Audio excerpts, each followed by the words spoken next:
All right, peace, peace, peace. Greetings, greetings, greetings. All right, 1 2 1 2. I'm doing a uh, simple check. Make sure all the technicals are in place. Bear with me. All right, just doing a simple check to make sure all the technicals are in place. All right, make sure the comments are up. I'm making sure the ticker is rolling. Information is there. I need me a lower thirds that looks something like that. I'm not sure. I'm in a strange environment, so y'all gotta bear with me. All right. All right. Cool, cool, cool. All right. So I think we are on. All right. Give thanks. All right. Greetings, family. This is Professor Griff, and of course, this is Arm the Masses right here on Black Power Media Reloaded. And if you're watching this, you're probably seeing this on Serious Minds RN TV or Professor Griff's channel right there on YouTube. But anyway, in any event, we got a beautiful and a dynamic show coming up.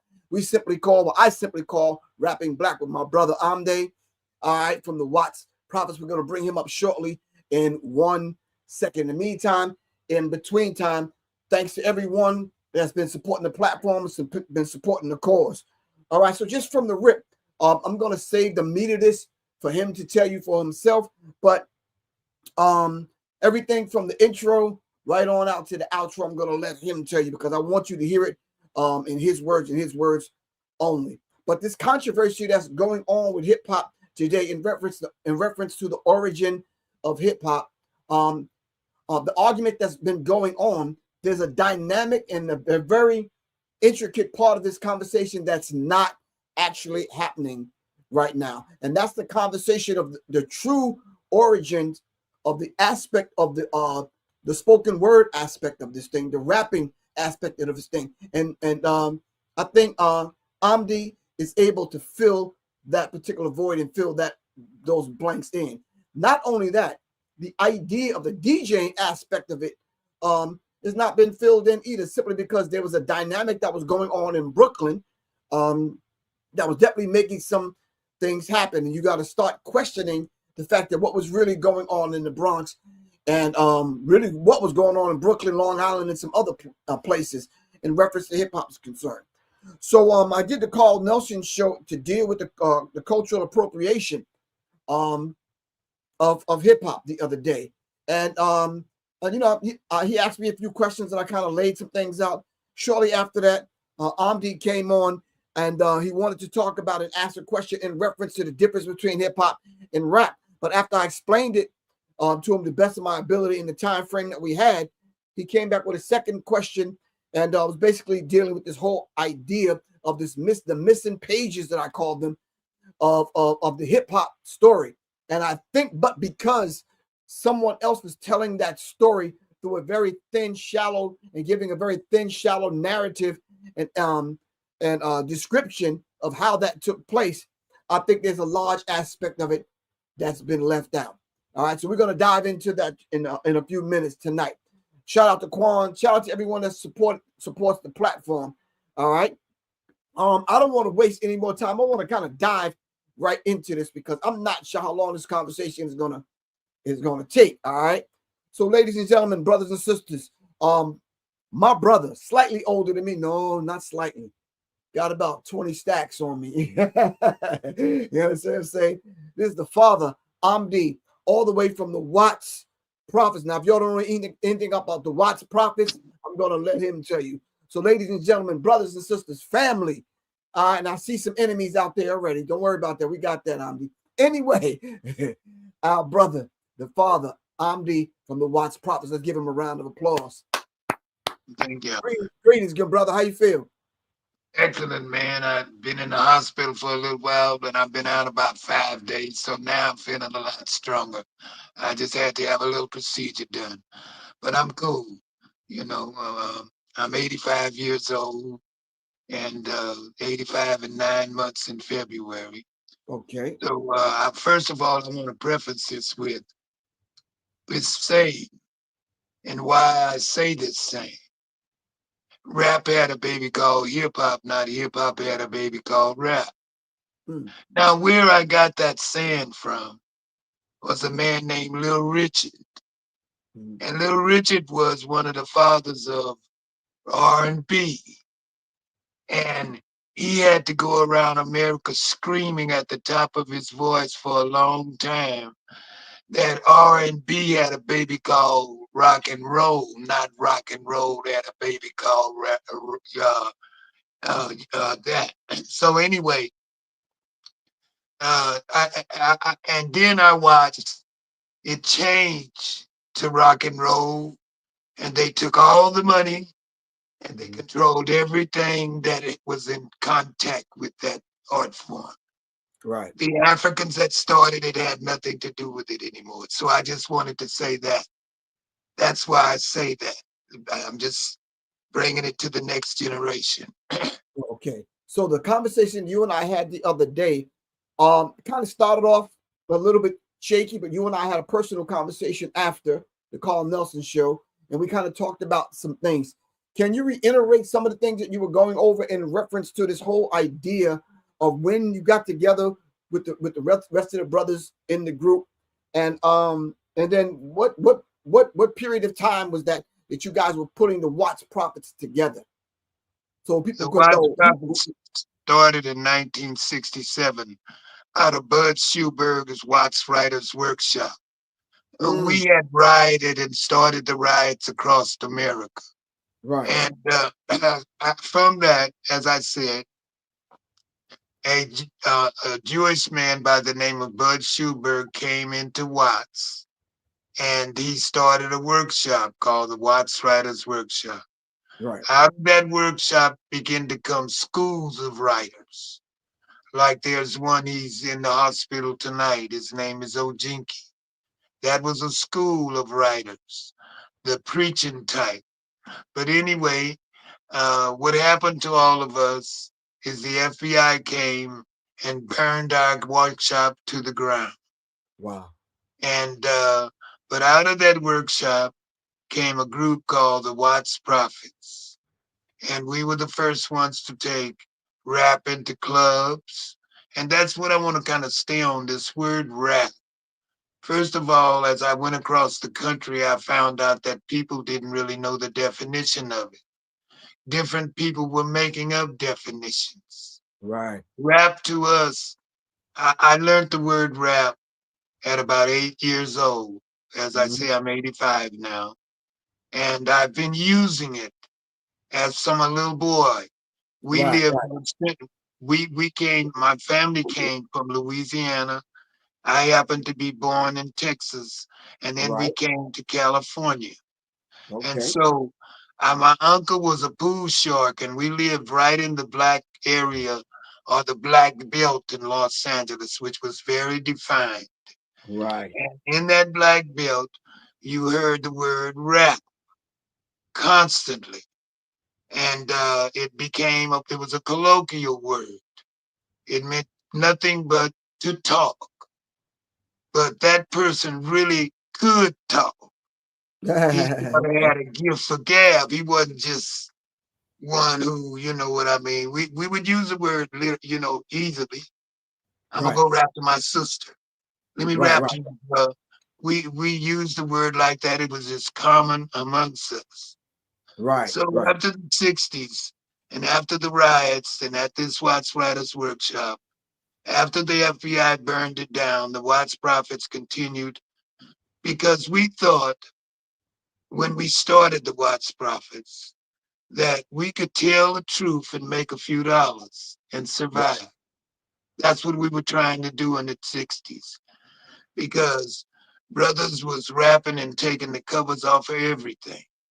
We were the voice of the '60s in the western part of the United States. right, So that word rap came all the way from Louisiana, Texas, on down in Phoenix and on into Los Angeles. And it started actually now. Rap is an ever evolving art form. Wherever there was jazz, there was always rap. And let's right, see, I'm going to tell you how that started. When we came here as slaves, they were able to hang our bodies, but not our spirits. and not some of our tradition, culture, and history that was ingrained in us.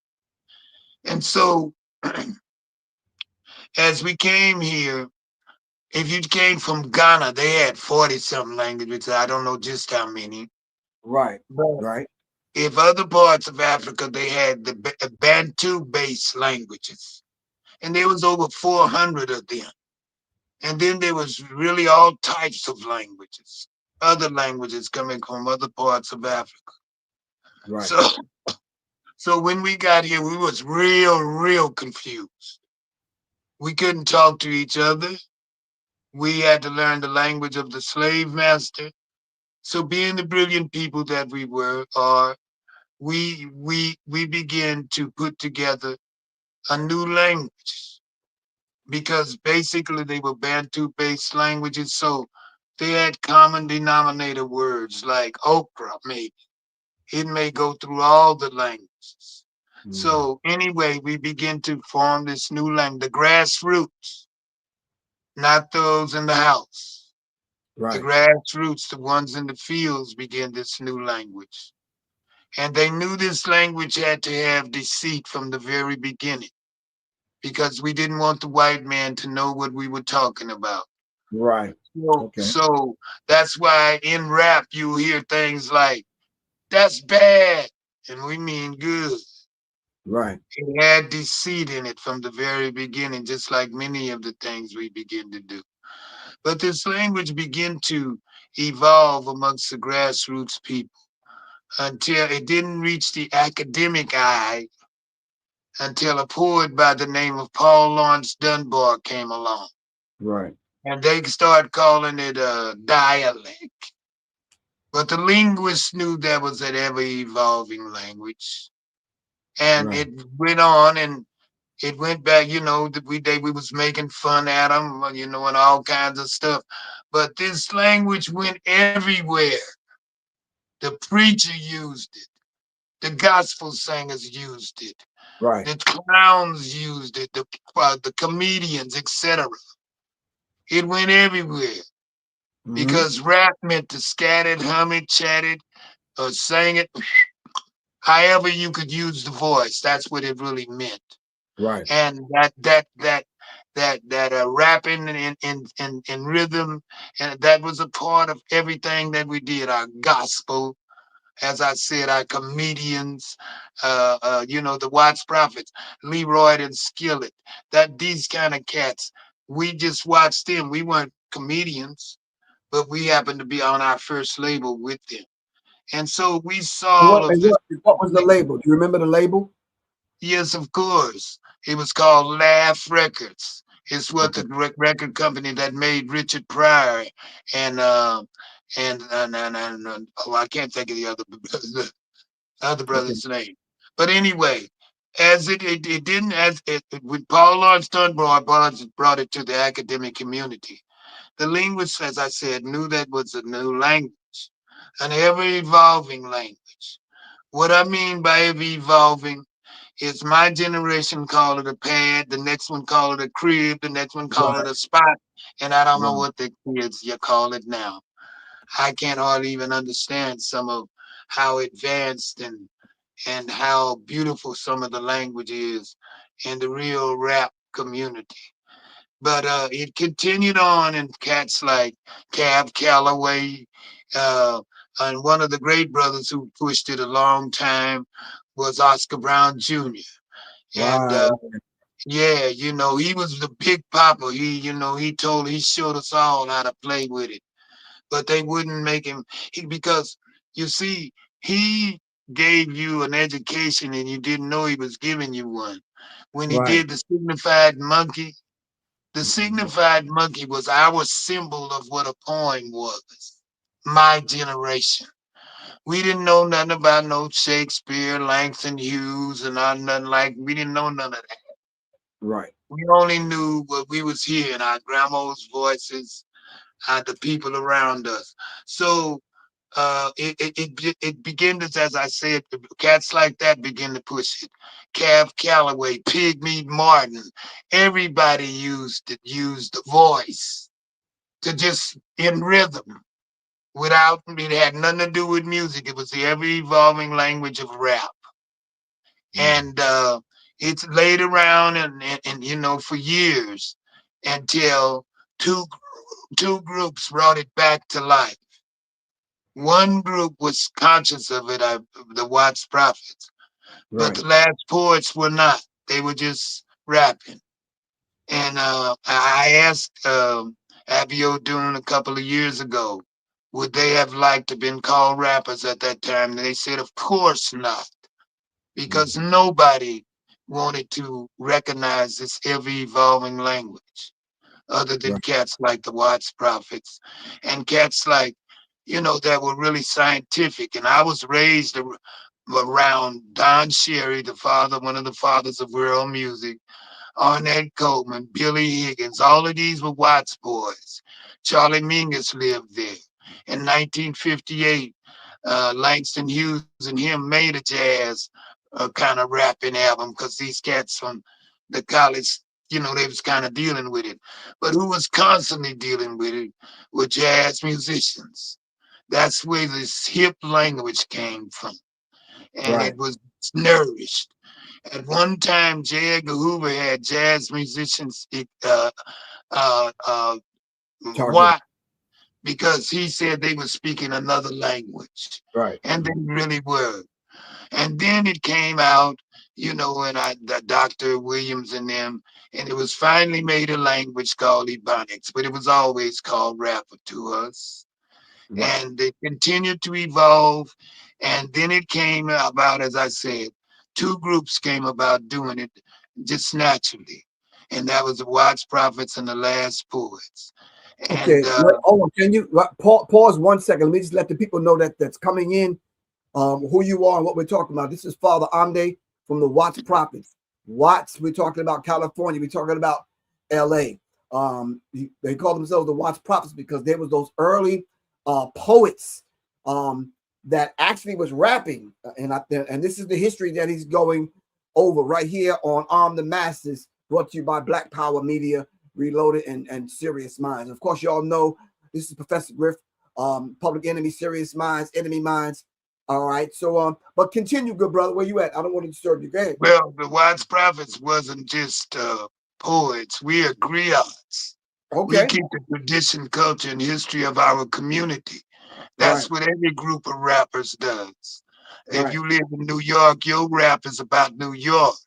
If you live in Chicago and it's in Chicago, your rap is about Chicago and Chicago rhythm with Chicago topics.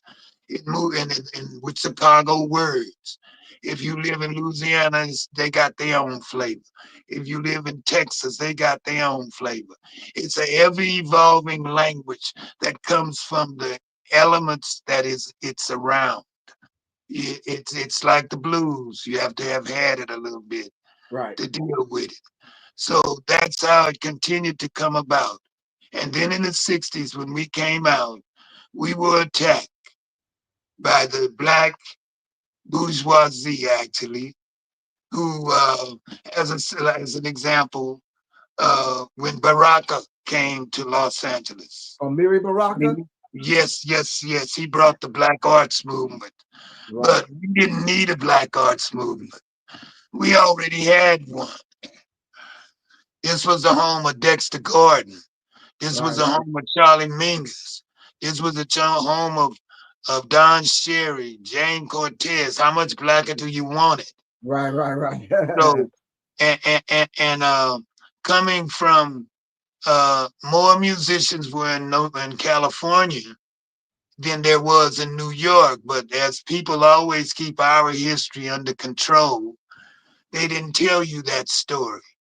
But Bird wrote Rockin' in Camarilla. He went to Crazy House there. Billie Holiday went to jail. So I'm just telling you, there was more jazz musicians coming to California because that's what's Hollywood. And good jazz, good musician could work, studio work constantly every day. And so they were coming from all over the world to come to Los Angeles, and jazz was up and down Central Avenue, and The community was like when you lived in this type of community, man, it was swinging community. Everywhere you went, you heard wisdom and poetry. You might walk in a cafe and a cat say, you say, how you doing, bud? He say, could be better, could be worse. Better be riding an ambulance in a hearse. You heard poetry everywhere. So You heard where did this term hip come from then? the Where, term hip was I can't tell you the actual origins of the word hip nor the word rap. It was rolling when I got here. So mm, anyway, when I came on the scene, it was already rolling. But like hip, we put hip on everything that was hip. And when my people came here from Louisiana and Texas, they were right, doing a thing called a Texas hop. We did the bunny hop. We did the Lindy hop. And every dance that we went to at that time for the younger people, it was called a hop. right, exactly. Yeah. Anytime, me and many a days, as I said, we would put hip on anything that was hip, we thought was hip. And in many days, me and my lady, a wife of 58 years and one of my mentors, we walked out of a hop and said, baby, that sure was a hip hop. So, you know, that all that ain't nothing new. We've been doing that. You just don't know about it. Right. But you're lucky at tonight to get a real griot story, hit the slices of his life, and working with giants like Quincy Jones. The first thing he said to us when he met us, keep talking, brother, so I can hear what key you're talking in. You know, Mm, we deal with cats, giant musicians like Don Cherry that taught us things like uh, a style was the death of creativity. We right. were dealing with giants, so we knew what a great artist was and how to approach this thing of rap. And we did, and we were out there 48 years as a group, and we worked everywhere. But black people knew little about us. The ones that did were working against us. You would be Oh, surprised at those blacks that look okay. so black, but they wasn't to the Watts Prophet. Right. Now, who are the The other first brothers? cat, Who are the other people in the Watts Prophet? Otis O'Solomon and Richard Dido. And we Okay. both come from Louisiana roots, me and Richard, and he came from Alabama. But he Okay. never lived in Watts a day in his life. He just became a part of the Watts Prophets. And he Okay. was a great poet, and he really helped push what Richard and I, who were coming from Louisiana Creole tradition, and he helped for us to do what we were trying to do. So Okay. go ahead. You can ask Yeah. some questions. Yeah. I I will. can roll. I got 85 years worth of slices. I just wanted to ask you. So it was just you and the brother coming out of Louisiana, then the other brother joined you. How many albums did y'all record? I recorded one called Black Voices on the Streets of Watts. And Right. then the first album called Rap was called Rapping Black in a White World by the Watts Prophets.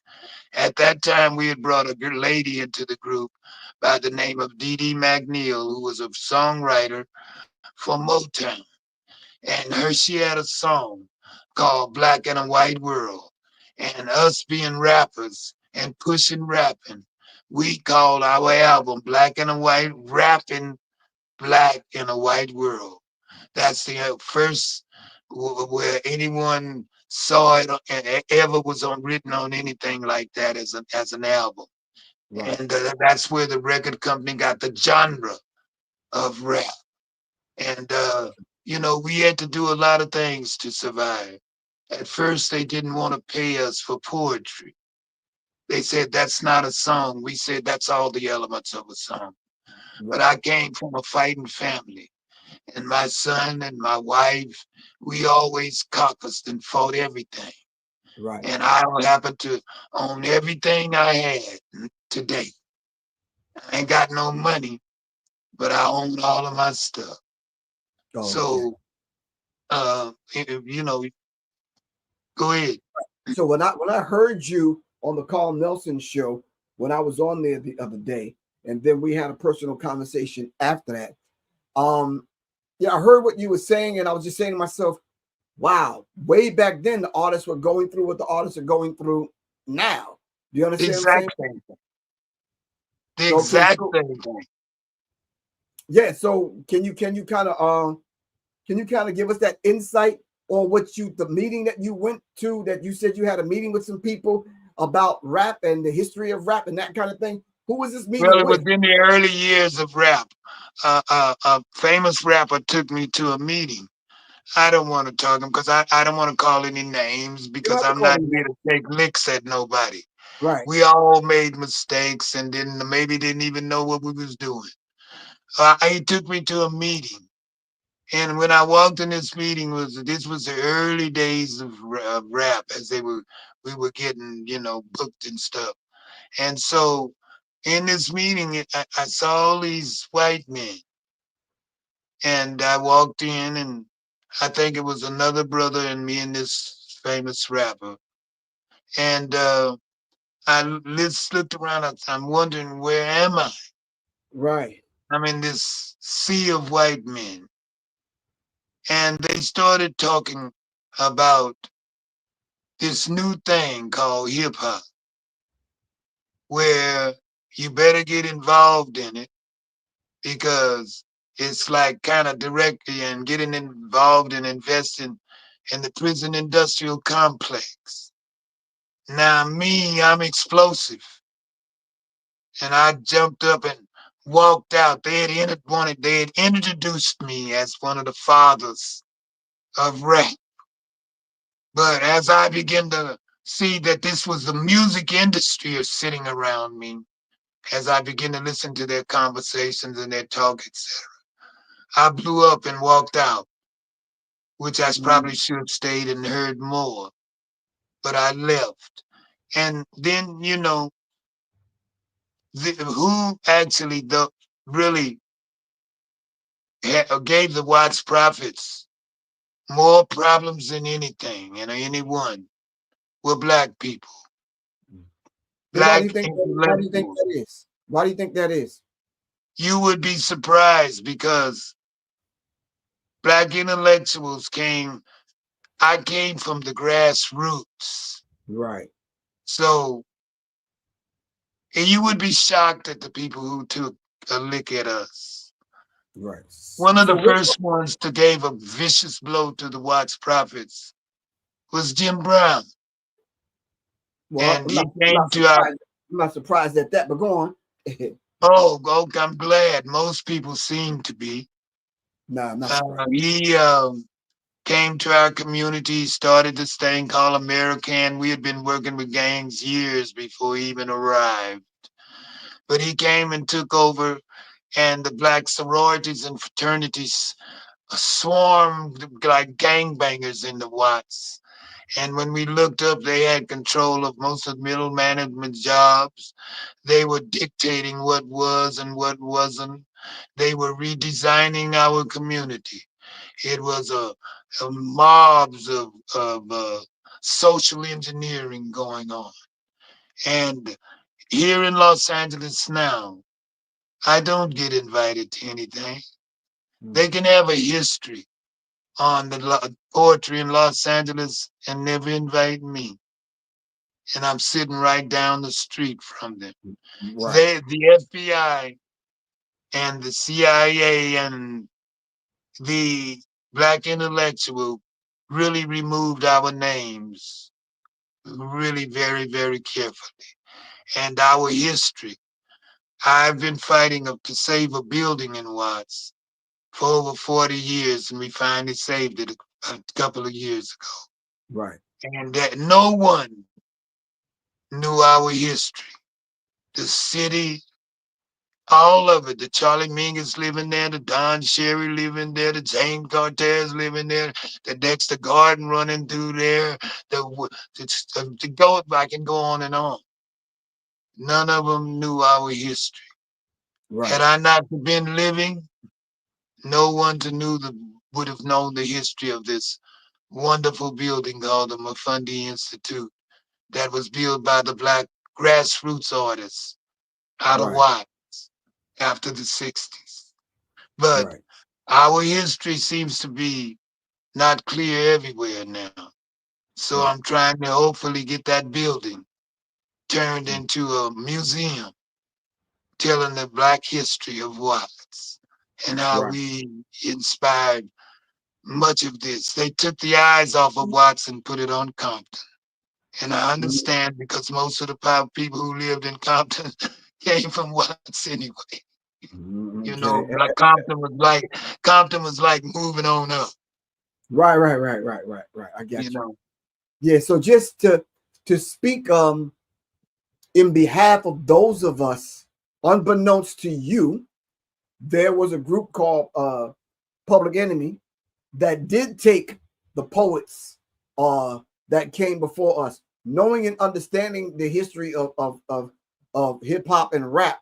We understood where it was coming from. We understood that there was a whole generation prior to us um, doing what later became hip hop. And like I told you in the personal conversation that you and I have had, that we stood on you guys' shoulders. And you could, like I told you, you could go back and listen to Professor Griff lectures. I always mentioned you guys. I didn't really know the depths of what you're telling me tonight, but I had your two albums. I didn't know who you guys were. I didn't even know if you guys were still living. I understood what black music went through and black people went through, what our culture went through, but we stood on the shoulders of you guys. You understand what I'm saying? So Yeah, when you heard me on the Carl Nelson show, I think I took offense to something you were saying because you said you was talking to some guys and we purposely leave out Watts prophets and other people inside of the history. Well, I never did. And I was just saying that to you. Not that I was so much offended. I was just saying, well, maybe Amde don't know who I am. Maybe Amde just don't know my work. You understand what I'm saying? Not even meeting you ever in life. I always mention the Watch Prophets. And I'm not just saying that because we're on here tonight. You can go back and listen to any of my lectures. I did a lecture called Beyond Beats and Rhymes. And I go over the history.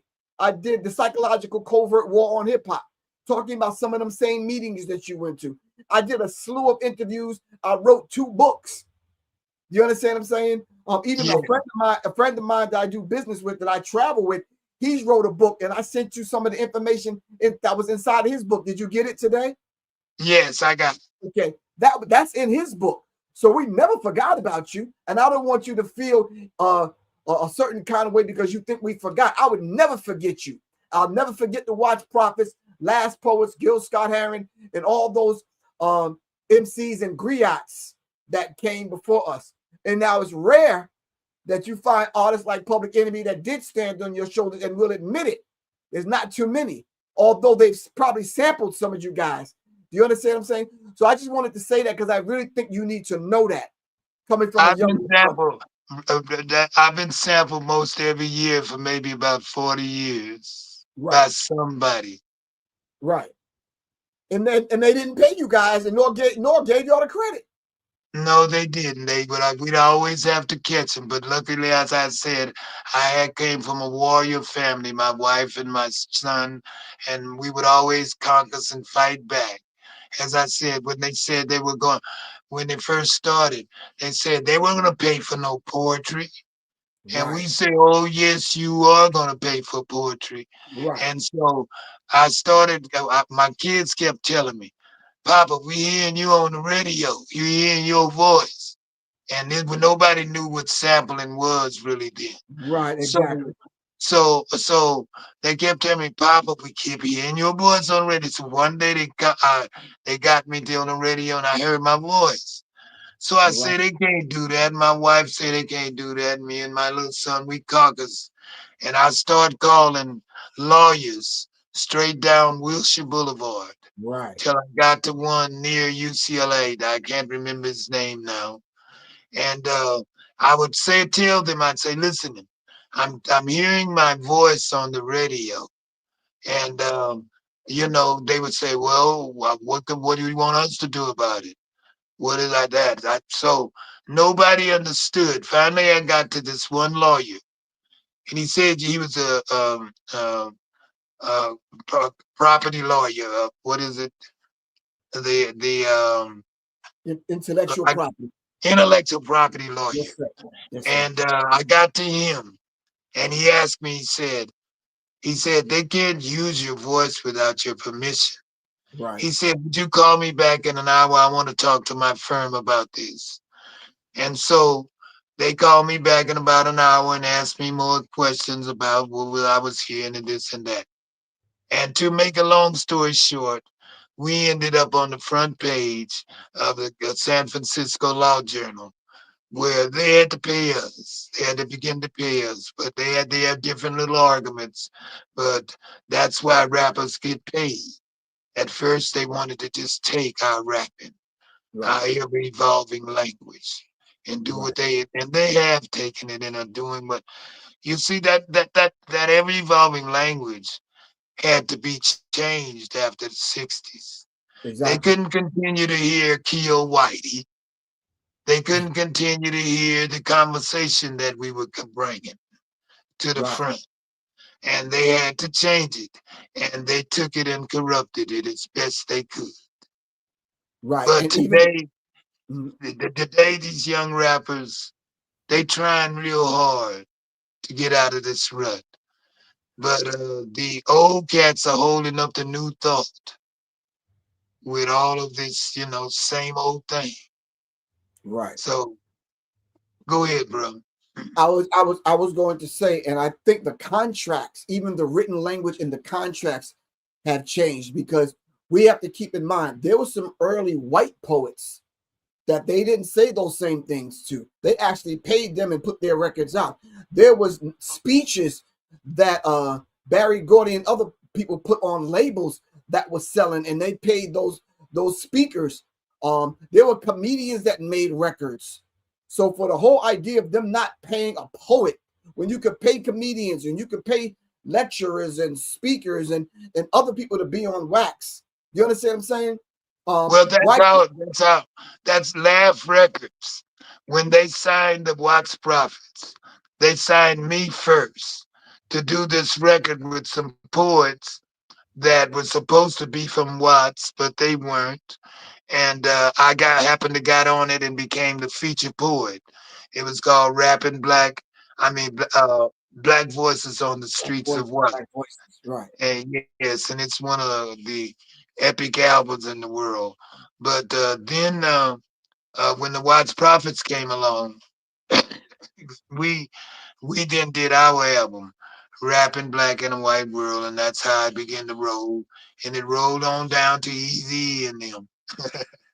I love Yeah, Little Easy. He was quite an entrepreneur, and he just was doing what he thought was right.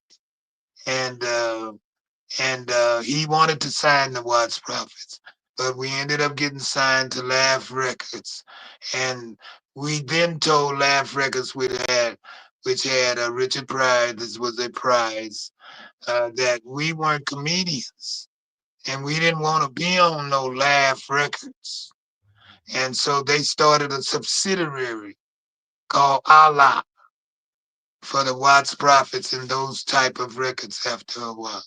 right. And But that we was a went common through a thing. lot. But would you guys believe that I have never met any of the great rappers on the West Coast except two or three of them? That was my next question. Why didn't the West Coast rappers step up to the plate, recognize that you're one of the fathers of rap, to put you on, support you, sign you, or do whatever? Why do you think that is? They have never came to us for anything. One of the Watts prophets died. The first one to die, Richard, his dream was always that maybe we would get invited to one black college out of all the black colleges. Wow. And we've never been invited to one. And when a professor tried to invite us to one, they locked her classroom. The janitor Wow. wouldn't open the door. Right. So, but we could be found at the finest high schools. across America, teaching people what we were doing, watching and developing our art form. Right, We right, were the right. first ones to bring poetry into clubs. Could you Mm, imagine walking into a club with some paper and a pencils and people is drinking and dancing and you standing there doing poetry?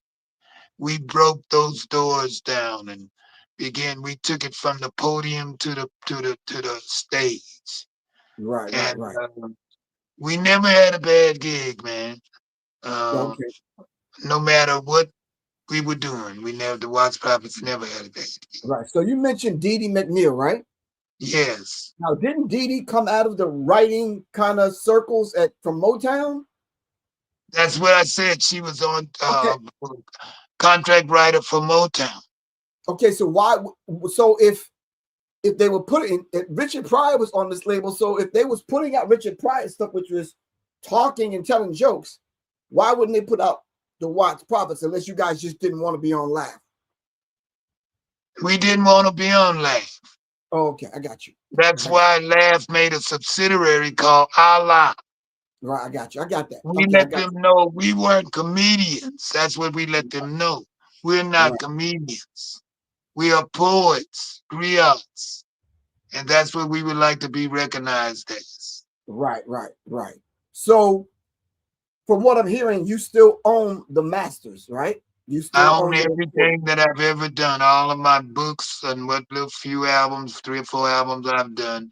I own all of that, all of the Watts Prophets Right. work. Now, We, would you we, be? we No, I was about to what? say, would you be opposed to putting some of those lyrics with what you already have to music, so the generation now coming up behind me can understand and know who the Watts Prophets are? I used to do something like that. I've been trying to work with the youth, man. I'm not interested in working with old folks at all. I'm interested in Well, I working guess with that might young count people. me out, but I got you. Go ahead. Yeah, well, you are young. You're a young man Oh, still. I hear you. They Right, say young and old go together like the seasons of the weather. While old folks have knowledge you mustn't miss, and without them, you wouldn't even exist. right. But So I I think, would love to do something like that, man. and then not only that, you need to tell this story and get this on film. You understand what I'm saying? So young people can see and hear you, because this is one of the key pieces that I think the Busta Rhymes of the world and the Fat Joes of the world and even the KRS Ones of the world, they don't understand that a lot of these things were already going on prior to the Bronx getting a hold of this thing called rap. And I think we need to understand that particular dynamic. I tell people, stop talking about the mixer was invented and created up in the Bronx and they had to do. No, they was already using the mixer in Brooklyn. They were already DJing in Brooklyn. There was a whole bunch of Brooklyn crews. They was already doing a degree. Now you heard of Hank Span, right? And yes, and Sun Ra. Sun And some Ra was right. always working with electronics, man. Exactly. So they were already doing these things. So by the time it hit the Bronx, I don't see how these guys missed this part of history. Yes, because someone else always writes our history. That's why I'm a griot trying to tell ours, man. Exactly. Someone else always tells our story. Right. So I think it's imperative that we get this aspect on film so we can start piecing together and put the puzzles back in place. So when we send this kind of information and these kind of interviews to the rest of these cats that's young, they don't understand that the same dog that bit you in your time, the Watts Prophets, also bit Public Enemy, bit Poor Righteous Teachers, bit all of the conscious artists, Brand Nubian and a few other conscious artists that came in. The same dog that bit you bit us. You understand what I'm Same saying? one. Same one.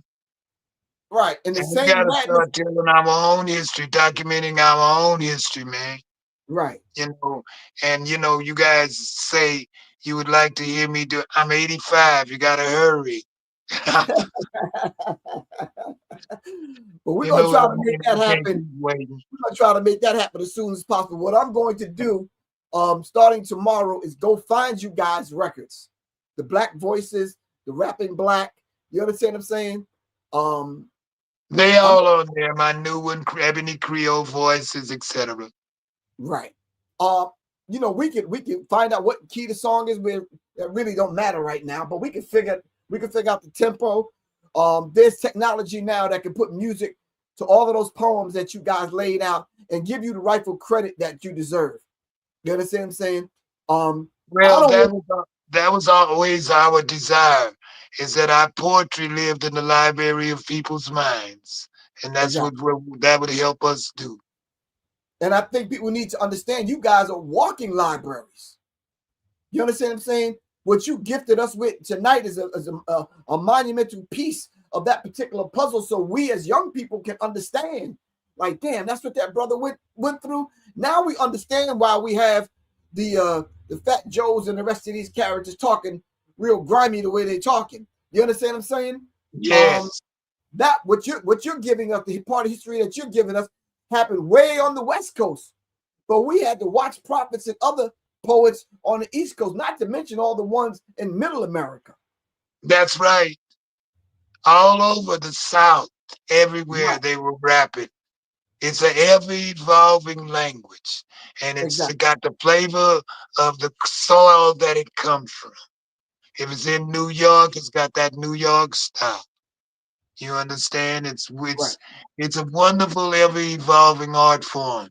And as I said, everywhere there was jazz, there right, was them cats rapping. right, exactly.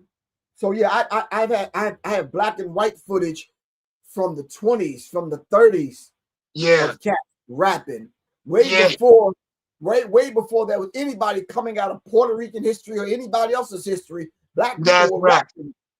Black people The were African rapping. Americans, they were rapping, man. It was Exactly. just a part of us. Right. It's written and coded in our DNA. And I think that's what Look, some of these people need to understand. look, the last poets, as far as you can go east, the wise prophets, as far as you can go west. We didn't Right. know each other, man, and we was rapping. Right. Was doing It's it just on the East Coast in their style, they New York hip thing, and we was doing it on the West Coast in our right. style and our hip thing. Right. So And I you think know, right. but what made us have the most problems, as I told you before, our poetry criticized African Americans. We wasn't just on, you know, attacking whitey. We was attacking black folks also, you know, because we saw what was happening. We were truly the grassroots, and the grassroots lost in Los Angeles and are homeless straight across California. Right. But, you know, we still here, and I'm here speaking for them laying on the sidewalk tonight. Right. So you said you're 85 years young, so we have to make sure we get back in touch with you and set this thing in motion to say, here you go, elder. Here you go. You understand what I'm saying? This is what we'll, I don't care what we have to do to put some chump change together to get some of these songs done in the way that you like them. So you could use the Watts Prophets material to reach that generation that's coming up behind me. At least 6, 7 generations behind Professor Griff. I think that's what we should kind of strive for. You understand what I'm saying? That's the least we can do for you, bro. Well, I would appreciate it. Right. And some of them cats that got expendable per diems, the Snoops and the Dre's and the rest of these cats on the West Coast need to recognize the fact that you was the father of rap on the West Coast. We're gonna get in touch with them and send them this interview and let them know, look, bro, we got a walking library in our midst. Let's show this brother some the respect he deserved and give him the honor that he deserved. All right. What are some of the songs that you penned, the poems that you penned on some of the albums? Name some of them. Well, I can do 2 or 3 of them and show you why black people did attack us. Oh, you there? I'm okay. Yeah, like take this poem. My fellow poems tell me not to write poems talking about black folks. But you see, I ain't mad at Whitey. I'm mad at you, you low down niggas crossing out each other, constantly talking about brother this and Whitey that. You Mm, low down lames, it takes two to play a game. Y'all claim to be so hip and all that jive. white world lovers talking about you's a black brother, pig feet eating niggas who explain the advantage of integration and talk about how hip birth control is. Mm. They're so hip. They can quote Fanon, Mao, Malcolm, Martin, Leroy, and Elders. Playing tough, but the niggas ain't really rough. Cream puffs is a better word than tough. Y'all better get hip and come off this trip with y'all overkilling asses. And I'll stop calling you niggas, nigga, when you start acting like black men. You Ooh. think the black bourgeoisie dug that at one of its white events? Now, Boule ain't going for that, bro.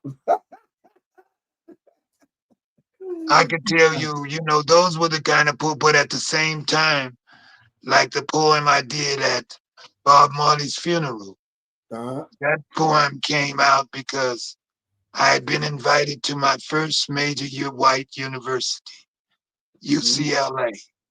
And when I looked at my poetry, I had no poetry addressing white people. So I sit down and I pen this poem, which caused an uproar many places. It always changed things. Uh, it said, wisdom.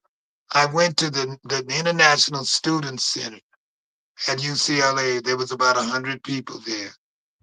And they asked me to do a poem. And so I did the poem Wisdom and Knowledge, Mhm. left college. Wisdom with ease, Wow. somewhere to a feast. Knowledge went north, south, east, and west in conquest. Technology became life's test. Wisdom hid because of what knowledge did. Wow. Hid away till judgment day. Knowledge moved on as far as the moon, cracked the earth and took its worth. Stole man from life, Mm. Mr. Bear, poison everywhere. Creative knowledge without wisdom flourished, and bigger bombs were made and Mm. dropped on have-nots. Birth control became a goal. Knowledgeable monsters gained control. Souls were stole for mere gold. Technique was in the minds of mankind, floating in wine, sailing through life in a therapeutic way, learning new technical tricks. Life slowly sliding away. Books, not feeling was man's thing. Man checked the book on how to cook, took his life to a psych, into a book he would look to label your brain schizoid, paranoid, or some other technical jive that make you look at you and not he. Remember, my brothers and sisters, what I say to you. For life have showed me all this pain, labeled an evil thing. But raise your black heads high, because knowledge without wisdom will die. Mm. Wow. Now, All let me right. bring you to how I kept up at 85. Yeah, that's what I want to know because I wrote some Well, shit yesterday. I let don't me take, remember. let me show you where my mind is on that. All right. I hear people say each and every day that the internet will set modern man free like a dolphin in the sea. That statement completely confused me. Since when, my friend, has a net set anything free? Now, Woo. my simpleness I regret. Woo. Where's the freedom in a net? Fishermen make nets, spiders weave webs, both are traps. The spider knows all in his web. He keeps it in sight day and night, wrapped real, real tight with a click and a bite. Is it Mm. online or inline? Download, unload. Where's the freedom in a net? Still traps in your laps, net zero, hero, SkyTel, Intel, DSL, email, tell. Processing your personal soul for info, no telling where it go. Only the net maker really know. Woo. Now, you used to be able to shred it, but now that's jive. The hard drive is always alive. Wrap real tight with a click and a bite. Spider-Man can pull you up tonight. Free man freely entering a net will one day experience regret because there's no freedom in a net. Fishermen control their nets. Spiders control their webs. Who, my friend, controls the World Wide Web you're in? What spider has you in its website? Wrap real tight with a click and a